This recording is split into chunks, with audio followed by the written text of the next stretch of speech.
Harris. Peter, thank you. Let's get to Alex Little, defense attorney and former assistant federal prosecutor. Alex, great to see you today. Good afternoon. Did you catch that list of reminders? Don't talk with people outside the court about the case. Okay, that's basic.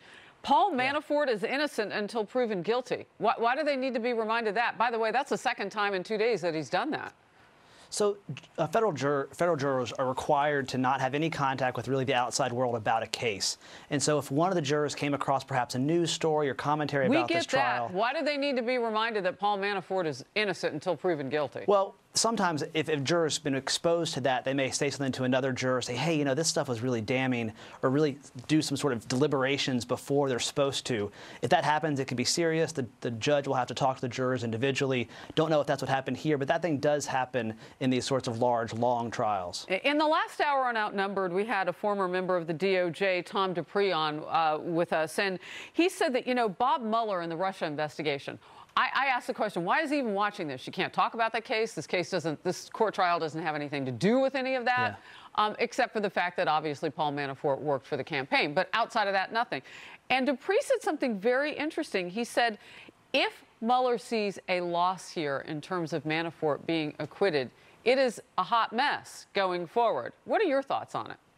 Yeah, I think on the one hand, if he has a case which is pretty straightforward, pretty direct, and if he loses it, it does call into question some of what they've been doing in the dark for the past few months. I think alternatively, this is the first time the American public gets to see the work of the special counsel and his legal team. And so it starts to take what's now just been commentary about how prosecutors work and actually put that in the public eye. And so the first verdict, I think, is going to be somewhat of a statement as to what's been going on in the special counsel's office.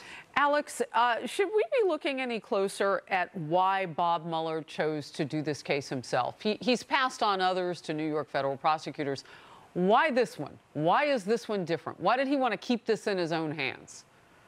You know, I suspect it has to do with Rick Gates. Rick Gates is a central witness to this trial. He's also apparently a central witness to the larger Russia investigation. Obviously, Paul Manafort is sort of at the center of this web of the different strands of the investigation. So I suspect because all of these sort of pieces fit together, it made sense for them both in terms of the efficiency of investigation and keeping the right people on the right issues to do it in-house. Can you give us a grade now on how the Manafort defense team is doing and how you think this might shake out? We've seen a lot of evidence so far, so you've got some stuff to work with. Yeah, you know, they're not doing much. There's not much they can do. This is a pretty straightforward white-collar criminal trial where their defense is, you know, our guy didn't know anything and he was duped by his associates.